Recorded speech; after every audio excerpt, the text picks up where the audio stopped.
தமிழகம் எங்கும் கிளைகள் கொண்ட Annamal institute of hotel management and hospital management படிப்பில் சேர்வதற்கான அட்மிஷன் நடைபெறுகிறது.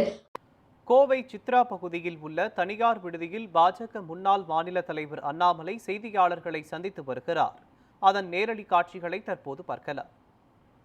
எல்லா இடமும் இருக்கும் பொழுது கோயம்புத்தூர் மட்டும் ஏன் இந்த பிரச்சனை? கோட் ஷேரிங் இல்லை, ப்ராப்ளம் இது. சமீபத்தில் லேண்ட் ஹேண்ட் ஓவர் பண்ணியிருக்காங்க. அந்த லேண்ட் ஹேண்ட் ஓவரும் முழுமையாக பண்ணல, அதுலேயும் லிட்டிகேஷன். நானும் நீங்களும் பேசிய பிறகு ஏவியேஷன் மினிஸ்டர் தெலுங்கு தேசம் கட்சியை சார்ந்தவங்க மறுபடியும் ஒரு லெட்டர் எழுதியிருக்காரு. அதாவது இவர்களுக்கும் ஆர்வம் இருக்க வேண்டும். இந்த மாவட்டத்தினுடைய டிஸ்ட்ரிக்ட் கலெக்டருக்கும் தமிழ்நாட்டினுடைய முதலமைச்சருக்கும் ஆர்வம் இருக்கணும். கோயம்புத்தூர் ஏர்போர்ட்டை ப்ரையாரிட்டியா டெவலப் பண்ணுங்கிற ஆர்வம் இருக்கணும். சும்மா பேருக்கு நாம கொடுத்தோம். இன்னைக்கு 100% கோயம்புத்தூர் ஏர்போர்ட்டுடைய விஸ்தாரம் ஆகாம இருப்பதற்கான காரணம் நமக்கு டெண்டர் நோட்டிபிகேஷன் ஒரு நாளுங்கன்னா லேண்டு இன்னும் கொடுத்தே முழுமையாக இன்னும் அவங்க லேண்டை ஹேண்ட் ஓவர் பண்ணாம இருக்கிறாங்க. முழுமையாக ஹேண்ட் ஓவர் பண்ண மறுபடியும் ஏவியேஷன் மினிஸ்டர் ரிமைண்டர் லெட்டர் எழுதியிருக்காங்க. கடந்த முறை வானதி ஸ்ரீனிவாசன் அவர்கள் கோயம்புத்தூர் தெற்கு தொகுதியினுடைய எம்எல்ஏ முதலமைச்சரை பார்த்த பிறகு 2 நாட்கள் கழிச்சு டிஆர்பி ராஜா அவங்க சொன்னாங்க லேண்டை கொடுத்துருவோம். முழுமையாக கொடுத்தாங்களா? கொடுக்கல. இருந்த ஏவியேஷன் மினிஸ்டர் மறுபடியும் கடிதம் எழுதுறாங்க.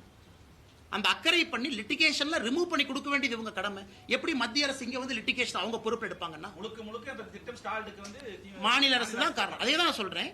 அப்படி இருந்தா நாம ஏன் கோயம்புத்தூரை வஞ்சிக்க போறோம்னா, தூத்துக்குடி ஓப்பனிங் ரெடி இருக்கு, திருச்சி ஓபன் பண்ணியாச்சு. எத்தனையோ புது விமான நிலையங்கள் தமிழகத்தில் கொடுக்கும் பொழுது கோயம்புத்தூர் எங்களை பொறுத்தவரை ஹை ப்ரையாரிட்டி. காரணம் வால்யூம் ஆஃப் டிராபிக். இதனால மத்திய அரசு ஏன் கோயம்புத்தூரை வஞ்சிக்க போகுது? மிச்ச இடத்துல கிளியரா இருக்கும்போது டெண்டர் போடுறோம், டக் டக் டக்குன்னு மேல கொண்டு போறோம். கோயம்புத்தூர்ல தயவு செய்து நீங்க மாநில அரசுக்கு அழுத்தம் கொடுங்க, லேண்டை கிளியர் பண்ணி கொடுக்க சொல்லுங்க.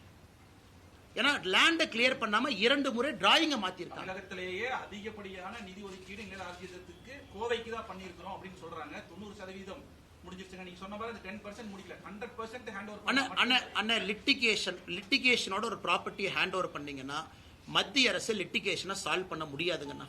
லேண்டு மாநில அரசுடைய கண்ட்ரோலுங்கண்ணா. கான்ஸ்டிடியூஷன் ஆஃப் இந்தியா படி முழுமையாக நீங்க லேண்டை கொடுக்காம மத்திய அரசு செயல்படுத்த முடியும். அதனால தான் போன முறை நாம் பேசிய பிறகு ஏவியேஷன் மினிஸ்டர் மறுபடியும் ஒரு கடிதம் எழுதியிருக்கிறாங்க.